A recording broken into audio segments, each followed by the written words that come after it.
Wildcard football is a game that sets out to offer fans an escape from the Madden cycle and former NFL Blitz and NFL Street gamers a taste of the past with the presence of the NFLPA license and the brutality turned up a notch. While also scratching the itch of gamers who just like to see people run crazy fast, jump high, and maybe glow in the dark.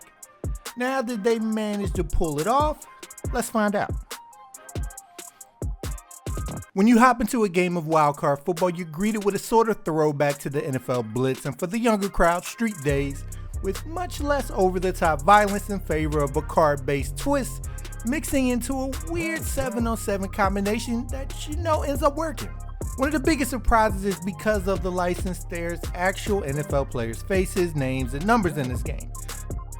So that alone can create a nice bridge to help younger fans learn players across the league, while not getting destroyed by RPO plays. Although because the license is just with the players, there is no actual teams in the game, although each team in the game is basically a recreation of the real version, with only the team name being named after the quarterback. Gameplay wise, the game knows what it is and gives it to you in spades. With the short quarters, 7-on-7 play, and no audibles, you're off to the races in a way. Good luck out there trying to avoid getting demolished by a pass rush, breaking free from defenders, or avoiding some of the crazy wild cards the game has up its sleeve. I've had a lot of fun running the ball, that's for sure. Though the little mini game you're prompted with before you receive the ball to gain a speed boost is a little too hard to execute for a game like this. And the stamina is kind of annoying, but we deal. The hits are as ridiculous and fun to pull off as they look, and passing you're able to throw regular and bullet passes to mix it up, But don't go out there trying to dissect defenses like you're Patrick Mahomes, or you will get smacked with the dose of reality that players can jump 10 feet off the ground. Now on top of the gameplay is one of the game's main attractions, and that's the wildcard system that goes on between plays with the offense and defense. You can deploy a card each snap to gain advantages over the other and counter certain cards being used as well. So it's a side game that can have major implications on the field. Certain cards allow you to run faster, force your opponent to run the ball the next play, or make the ball carrier invisible. It ranges from normal arcadey to crazy. I love it. Laying a souped up wild card can be more fun than the actual play you selected on the field. Now there is an energy system attached to it that you will be battling against when using these cards. And certain cards, the most powerful ones, will cost more energy to use than others.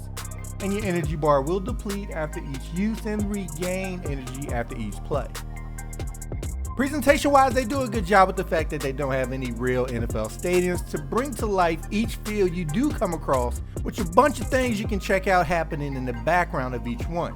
And the celebrations the players do after scoring are hilarious. Now season mode is definitely lacking and is as bare bones as you can get. 8-week seasons with only standing as the only difference between this and the exhibition game. Now their shining mode, and probably where majority of gamers are going to be spending their time, is in the Dream Squad mode, which is exactly how it sounds. It's their My Team S mode that you see from other sports games, where the goal is to build as powerful as a lineup as you can. Only there aren't microtransactions, thankfully, but there is a loot box system to deal with, but again, it could be a lot worse. Playing the mode for a bit though, I will say the strength is in its customization. From creating your logo and the options for that, to your team's overall look and colors, to your wildcards and lineup construction, I'm impressed with how deep this mode gets in that department. Now they start you off with lower level cards that you have to build up to better versions over time, playing through the different modes that you have at your disposal within Dream Squad, ranging from a quick game, joining a league, or going on tour against the computer. Now wildcard football is able to walk that fine line of being cartoonishly fun, with having surprisingly enough depth under the hood where I can see it having decent longevity as a game to pick up and play for 15 minutes or so with friends, and a nice change up for those who get pissed at Madden at random Tuesday night. Having players' faces and names in the game also offers this as a perfect first game for those wanting to learn the sport without the complexities of Madden. It's a nice change up to a sport whose dominating game could start to become stale during the spring. So with that, I give wildcard football an 8 out of 10.